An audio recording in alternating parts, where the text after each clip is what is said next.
Oi, eu sou Fabiane Rodrigues, você está no canal Assista Antes de Dormir. E esse é o primeiro vídeo que eu tô fazendo para a semana especial do Halloween, no qual eu vou estar trazendo conteúdos totalmente dedicados a essa data especial do final do mês de outubro, que não só remete a toda a criatividade do tema de celebração do Dia das Bruxas, como também remete ao terror e ao lado mais obscuro e sombrio. Você prefere doces ou travessuras? Ou então, você prefere histórias mais arrepiantes? É o que eu vou estar trazendo para o canal para essa semana especial do Halloween. Sejam todos muito bem-vindos!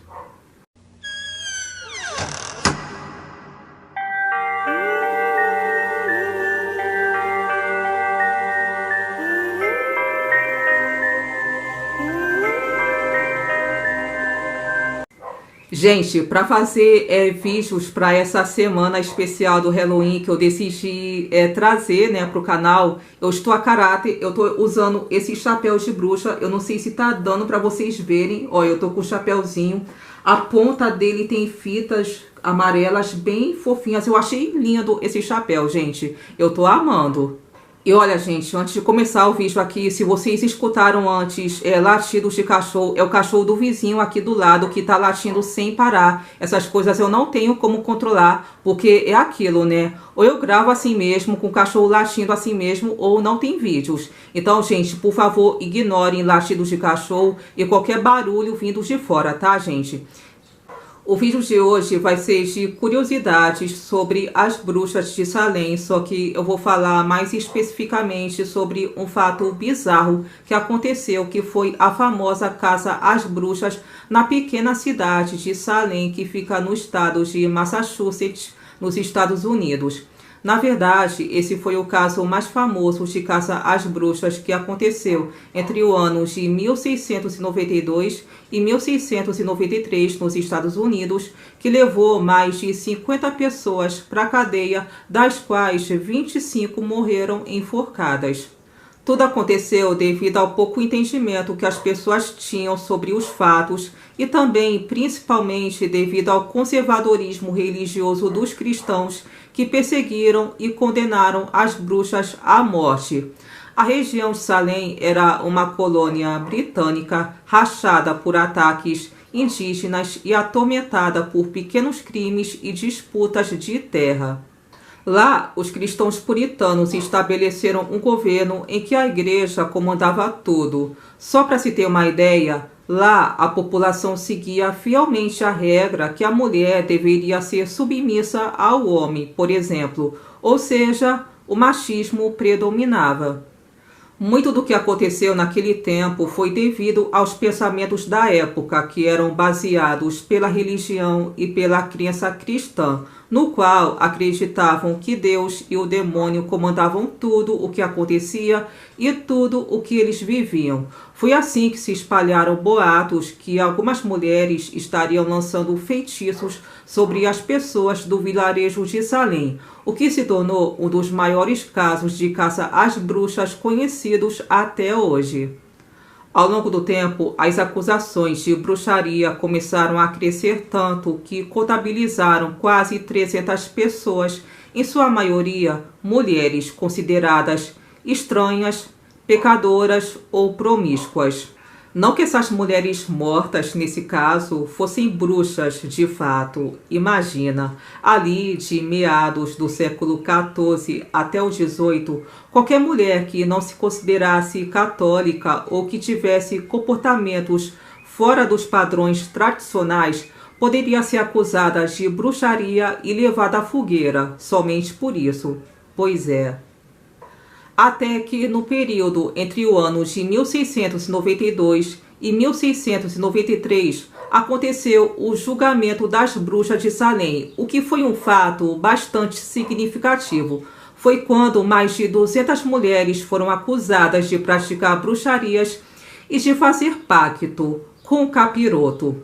Dessas mulheres, 20 foram mortas. Depois de algum tempo, o governo admitiu que matar essas mulheres havia sido um engano e até buscou maneiras de recompensar as famílias das vítimas.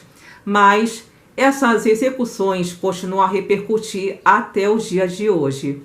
A coisa ficou tão famosa que dificilmente encontramos alguém que nunca tenha ouvido falar a respeito das bruxas de Salem. Agora eu vou contar com mais detalhes como foi que tudo começou. Assim como no início do período moderno, em 1692, uma onda cristã espalhou a ideia de que o demônio estaria solto em Salem fazendo acordo com as bruxas em troca de lealdade dessas mulheres. Um pouco antes, em 1689, ingleses e franceses disputavam o território em colônias norte-americanas na chamada Guerra dos 9 Anos, ou ainda Guerra do Rei William. O conflito deixou grandes estragos no norte dos estados de Nova York, nos Estados Unidos, em Nova Escócia e também em Quebec, no Canadá. Como é de se esperar em casos de guerra, muitos refugiados procuraram abrigo em outras cidades, sendo que várias pessoas foram para a então Salem Village, que hoje é conhecida somente como Salem. A chegada dos refugiados abalou a economia local, aumentando ainda mais a rivalidade entre as famílias ricas da cidade e as que dependiam da agricultura. Na época, o primeiro-ministro de Salem Village era Samuel Pais, que era conhecido por ser um cristão rígido e ganancioso. Pulando agora para janeiro de 1692, foi quando chegou o momento em que tanto a filha de Samuel Pais, que se chamava Elizabeth, que na época tinha 9 anos, como também a sobrinha dele, Abigail Williams, que tinha 11 anos, as duas começaram a apresentar comportamentos estranhos. As meninas se contorciam, gritavam, arremessavam objetos, faziam sons bizarros e por causa disso elas tiveram que ser examinadas por um médico. Inclusive, o médico daquela região que examinou as meninas, ele se chamava Daniel Spofford, ele era veterano da Guerra Civil Americana que curava as pessoas através de uma medicina metafísica chamada de ciência cristã. Ele fez uma visita àquelas duas meninas e alegou com certeza absoluta que elas estavam amaldiçoadas. Mas o caso só cresceu mesmo quando outra menina do vilarejo chamada Ann Putnam começou a apresentar os mesmos sintomas preocupantes. Na mesma época, ela tinha 11 anos de idade, ela teve os mesmos sintomas que as duas garotas avaliadas pelo médico. Como naquela época não havia recursos da medicina para tentar entender o que de fato estava acontecendo, as pessoas e até mesmo as próprias garotas que estavam doentes suspeitaram que a doença delas era de fundo sobrenatural e que elas tinham sido alvos de bruxaria. As 3 meninas, que ainda eram crianças na época, não tinham consciência sobre o que estavam ocorrendo em seus corpos e mentes. Elas estavam muito assustadas, obviamente, e devido também à pressão que elas sofreram de magistrados e líderes religiosos locais que atribuíram tudo às obras do diabo, as garotas acabaram acusando 3 mulheres de bruxaria. Uma delas foi Tituba, que era escrava de Samuel Pais, a outra foi Sarah Gott, que era moradora de rua, e a outra foi Sarah Osborne, que era uma idosa pobre. A partir da acusação, as 3 mulheres foram interrogadas por vários dias, até que em março se deu início ao julgamento das 3. A Tituba confessou que recebeu uma visita do diabo e que havia se tornado sua serva. Aliás, ela foi a única que confessou isso. E um detalhe também muito interessante sobre essa mulher é que Tituba era uma indígena da África do Sul que foi levada para Salem como escrava. Ela foi convocada para fazer o que chamavam de bolos de bruxa, que tinha como objetivo curar as meninas que estavam sofrendo desses sintomas de doença que eram atribuídos ao demônio. Esse bolo seria composto pela urina das meninas e centeio que seria dado aos cachorros delas, com a promessa de que quebraria toda a maldição. Apesar da boa intenção disso, o feito desse bolo levou Tituba a também ser acusada de bruxaria, para depois, logo em seguida, ela ser condenada à fogueira. No momento em que ela confessou esse fato para as autoridades, ela disse que até assinou um livro em pacto com o demônio e garantiu que mais bruxas estariam espalhadas em Salem. Ela acreditava que, confessando tudo isso, iria se livrar de ser enforcada pelos cristãos. Ela também acusou outras mulheres que estariam tramando contra os puritanos. Ela e as outras duas mulheres, que inclusive haviam declarado ser inocentes, foram presas. Mas as declarações de Tituba foi o suficiente para que todo mundo da cidade entrasse em paranoia com essa coisa toda relacionada à bruxaria. Daí mais acusações começaram a surgir e até uma garotinha de apenas 4 anos foi presa por alguns meses em meio aos julgamentos. Em abril do mesmo ano, os tribunais de Salem julgaram dezenas de acusadas de bruxaria. Nessa época, até mesmo a filha de Sarah Gold, que foi aquela garotinha que eu falei que tinha apenas 4 aninhos de idade, ela serviu também como testemunha e após horas de interrogatório, as autoridades acabaram acusando também essa garota de bruxaria. E esse foi um caso também bastante chocante. Imagina uma garotinha de apenas 4 aninhos ser acusada de bruxaria da forma mais cruel, né, gente? Nem o ministro da igreja se salvou. Ele foi enforcado por ser considerado o líder das bruxas e acusado de enfeitiçar soldados em uma campanha contra os índios, o que foi um verdadeiro fracasso. Ao mesmo tempo, outra acusada de bruxaria, que se chamava Martha Corey, causou ainda mais pânico. O motivo? Ela era cristã, devota, dedicada às obras da igreja e ela foi também acusada de bruxaria. Ou seja, se até ela, que era cristã, praticava a bruxaria, então qualquer outra mulher poderia ser bruxa, né, gente? A partir daí, o número de acusadas não parou mais de crescer e no dia 27 de maio de 1692, o governador William Phips criou um tribunal especialmente dedicado para os casos de bruxaria. O primeiro julgamento foi de Bridget Bishop, que foi acusada de bruxaria por ser uma mulher fofoqueira e promíscua. Ainda que ela tivesse dito que não tinha qualquer envolvimento com bruxaria, ela acabou sendo considerada culpada e se tornou, no dia 10 de junho, a primeira pessoa enforcada sob acusação de bruxaria. E depois disso, a situação só piora. No mês seguinte, mais 5 mulheres foram condenadas ao enforcamento. Em 19 de agosto, foram mais 5 e em setembro, 8. Na época, tanto o ministro Cotton Mather quanto seu filho Increase Mather, então presidente de Harvard, pediram ao governo que não considerasse mais sonhos e visões como evidências em testemunhos de casos de bruxaria.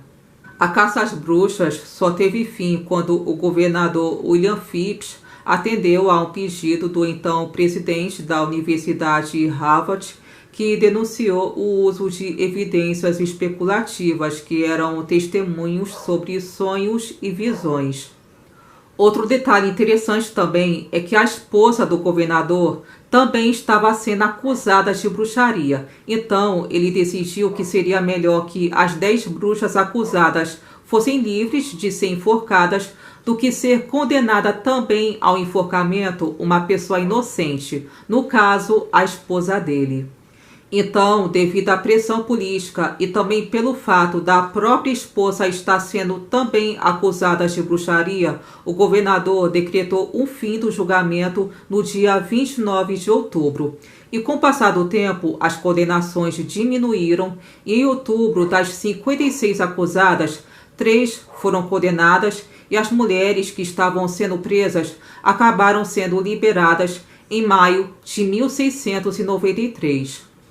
Ainda assim, o estrago já tinha sido feito. Ao todo, 19 mulheres foram enforcadas, Diversas morreram na prisão. Um homem de 71 anos foi morto a pedradas e cerca de 200 pessoas foram acusadas de praticar bruxaria e realizar pactos com o demônio.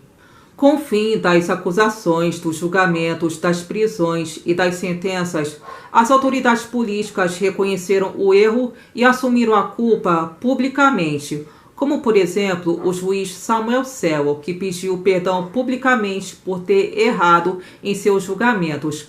No dia 14 de janeiro de 1697, o Tribunal Geral de Salem promoveu um dia em jejum em respeito às almas das mulheres condenadas. Em 1702, os julgamentos foram considerados ilegais e 9 anos depois, a colônia determinou que os nomes dos condenados fossem limpos, além de uma recompensa financeira para os herdeiros. Em 1957, o estado de Massachusetts formalmente pediu desculpas pelo ocorrido. Em 1711, as famílias das vítimas receberam 600 libras como forma de indenização, mas o estado de Massachusetts só se desculpou formalmente pela atrocidade no ano de 1957, ou seja, 250 anos após os enforcamentos. A história triste de Salem acabou servindo de inspiração para artistas e pesquisadores. Um artigo publicado em 1976 pela psicóloga Linda Caporel afirmava que o comportamento estranho daquelas 3 meninas, que foi avaliado como uma atividade paranormal pelo médico que as examinou, era na verdade resultado de uma contaminação por um tipo de fungo encontrado em centeio, trigos e outros cereais, já que o contágio por esse tipo de fungo pode causar vômito, contrações musculares e até mesmo alucinações. Atualmente, a atração mais visitada da cidade é justamente o Museu das Bruxas de Salem, que exibe documentos da época em cenários idênticos aos tribunais que julgavam as mulheres daquele tempo. O lugar é conhecido também por explorar o universo das bruxas ao longo da história. Então, gente, esse foi o vídeo de hoje, o primeiro dessa semana especial do Halloween que eu tô trazendo para esse canal. Eu espero que vocês tenham gostado, espero que vocês tenham entendido o que eu contei nesse vídeo, né, que foi sobre o caso famoso da caça às bruxas de Salem, que é uma história bem bizarra que ficou marcado também para a história, para a cultura, né, em relação às bruxas. Isso mostra também como o cristianismo, a religião cristã, é intolerante, tem um pensamento muito fechado, não aceita pessoas de outras religiões e ainda mais mulheres que praticam a bruxaria, né, gente? O que é totalmente um absurdo, porque a religião que pratica bruxaria, magia, ela não serve, assim, necessariamente para o mal, entendeu? E, assim, é uma religião como qualquer outra, é uma religião antiga, sabe? Que também tem o dom de não fazer mal, mas fazer o bem, entendeu? Então, gente, é isso. Eu espero que vocês tenham gostado desse vídeo. Muito obrigada por terem me assistido. E amanhã vai ter mais vídeo, amanhã e sexta também. Então, não deixem de acompanhar. Muito obrigada por terem me assistido. Beijos, fiquem com Deus e até a próxima. Tchau!